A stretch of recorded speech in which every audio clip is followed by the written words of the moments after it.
लातूरमध्ये पावसानं थोडीशी उसंत घेतली आहे। पाणी ओसरण्याची चिन्ह आता दिसू लागली आहेत। मांजरा धरणामधून पाण्याचा विसर्ग कमी करण्यात आलाय। यामुळे नदीकाठच्या गावांना दिलासा मिळालाय। काही दिवसांपासून सातत्यानं मांजरा नदीमध्ये विसर्ग सुरू होता, त्यामुळे पूरस्थिती निर्माण झालेली होती। नदीकाठच्या गावांमध्ये पाणी शिरल्यामुळे नागरिक हवालदिल झालेले होते। मात्र आता काहीसं दिलासादायक चित्र पाहायला मिळत आहे। तर लातूरमधील सध्याच्या परिस्थितीचे अपडेट्स घेणार आहोत आमचे प्रतिनिधी निशांत भद्रेश्वर यांच्याकडून। ते मांजरा नदी ज्या ठिकाणी कर्नाटकात जाते, जिथं संगम होतो, त्या ठिकाणी मांजरा नदी जवळपास 150 किलोमीटरचं अंतर पार करून पोहोचते। मांजरा नदीच्या या अंतरात जवळपास 11 बॅरेजेस बांधण्यात आलेले आहेत।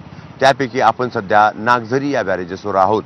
मांजरा धरणाची कालची जी स्थिती होती त्यापैकी 6 वक्रद्वारामधून त्याचा जे पाण्याचा विसर्ग होता तो 296 क्युसेक्सनं पाण्याचा विसर्ग होता। मात्र आज ते कमी करण्यात आलेले आहेत। 148 क्युसेकनं पाण्याचा विसर्ग सध्या सुरू आहे।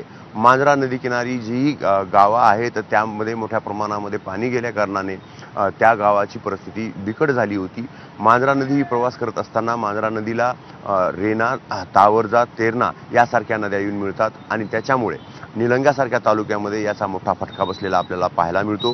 निलंगा तालुक्यातील अनेक गावांमध्ये पूर परिस्थिती निर्माण झाली होती आणि त्या कारणामुळे तिथील जे शेतपीक आहे किंवा शेतजमीन आहे ती पाण्याखाली होती आणि त्यामुळे शेतकऱ्यांचं मोठं नुकसान झालं। अनेक ठिकाणी गावामध्ये पाणी आल्यानं लोकांना आश्रयासाठी सुरक्षित स्थळी हलवण्यात आलं होतं।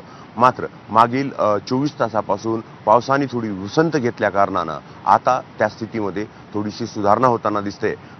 त्यानंतरची जी स्थिती आहे बॅरेजेसमधून आताही विसर्ग सुरू आहे, मात्र त्याचा जो प्रवाह आहे त्याची गती आहे ती कमी झालेली आहे आणि हे दिलासादायक चित्र सध्या निर्माण झालं आहे। तर मराठवाड्यातील अस्मानी संकट आणखी गडद होण्याची शक्यता आहे। बंगालच्या उपसागरामध्ये पुढील 24 तासांमध्ये कमी दाबाचं क्षेत्र आणि चक्रीय स्थिती असल्याने राज्यामध्ये मुसळधार पावसाचा इशारा देण्यात आलाय। पुढील 5 दिवसांमध्ये राज्यातील सर्वच भागामध्ये धुवाधार पावसाचा इशारा आहे। विदर्भातील काही भागामध्ये 24 ते 27 सप्टेंबर दरम्यान मुसळधार पावसाची शक्यता आहे। विदर्भातील काही भागामध्ये अतिमुसळधार पावसाचा इशारा देण्यात आलाय। तर मराठवाड्यातील काही भागामध्ये आजपासून 29 सप्टेंबर पर्यंत मुसळधार पावसाचा अंदाज आहे।